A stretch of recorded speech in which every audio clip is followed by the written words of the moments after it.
YONO மீன் வயிற்றில் இருந்தது சாத்தியமா? நினிவே என்ற நகரம் உண்மையில் இருந்ததா? இதை கதை என்று கடந்து செல்பவர்களுக்கு இதோ வரலாற்றின் ஆதாரம். இயேசுவின் சிலுவை மரணம் எப்படி ஒரு வரலாற்று உண்மையோ, அப்படியே யோனாவின் சரித்திரமும் தொல்பொருள் ஆய்வுகளால் நிரூபிக்கப்பட்ட ஒன்று. 19ஆம் நூற்றாண்டு வரை நினிவே என்ற ஒரு நகரமே பூமியில் இல்லை என்று சில வரலாற்று ஆய்வாளர்கள் வாதிட்டனர். ஆனால் 1842இல் ஹென்றி லேயார்ட் என்ற ஆய்வாளர் ஈராக் மண்ணை தோண்டிய போது 2500 ஆண்டுகளாக புதைந்து கிடந்த நினிவே நகரத்தின் பிரம்மாண்ட வாயில்களை கண்டெடுத்தார்.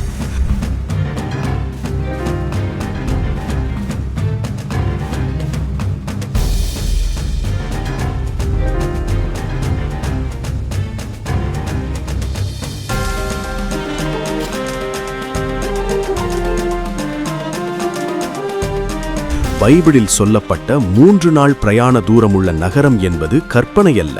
அந்த நகரின் 60 மைல் சுற்றளவை அகழ்வாராய்ச்சி அப்படியே உறுதிப்படுத்தியது.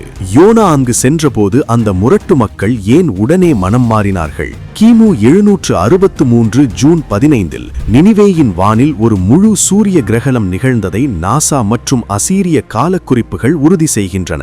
இத்தகைய இயற்கை சீற்றங்களால் மக்கள் அச்சத்தில் இருந்தபோது யோனா வந்து எச்சரித்தது அவர்களின் மனம் மாற்றத்திற்கு ஒரு வலுவான காரணமாக இருந்திருக்கலாம் என்று நம்பப்படுகிறது. எனவே அந்த ஒரு குறிப்பிட்ட காலகட்டத்தில் அவர்கள் மனம் மாறியது வரலாற்று ரீதியாக சாத்தியமான ஒன்றே. இன்றும் ஈராக்கின் மொசூல் நகரில் நபி யூனுஸ் யோனா தீர்க்கதரிசி என்ற பெயரில் உள்ள குன்று தொல்பொருள் ஆய்வாளர்களுக்கு ஒரு புதையலாக அமைந்தது. அந்த மேட்டின் அடியில் அசீரிய மன்னன் எசராத்தோனின் அரண்மனை சிதைவுகள் கண்டெடுக்கப்பட்டன. இது யோனா வாழ்ந்த அதே காலகட்டத்தின் சாட்சியாக நிற்கிறது. ஆகவே மண்ணுக்குள்ளிருந்து கண்டெடுக்கப்பட்ட சிலைகள், விண்ணில் நிகழ்ந்த கிரகணம், வரலாற்றில் பதிவான கல்வெட்டுகள் என அனைத்தும் யோனாவின் சரித்திரத்தை ஆணித்தரமாக உறுதிப்படுத்துகின்றன. வரலாறு ஆதாரங்களின் அடிப்படையில் நிற்கிறது. வேதம் அந்த ஆதாரங்களின் பிறப்பிடமாக இருக்கிறது.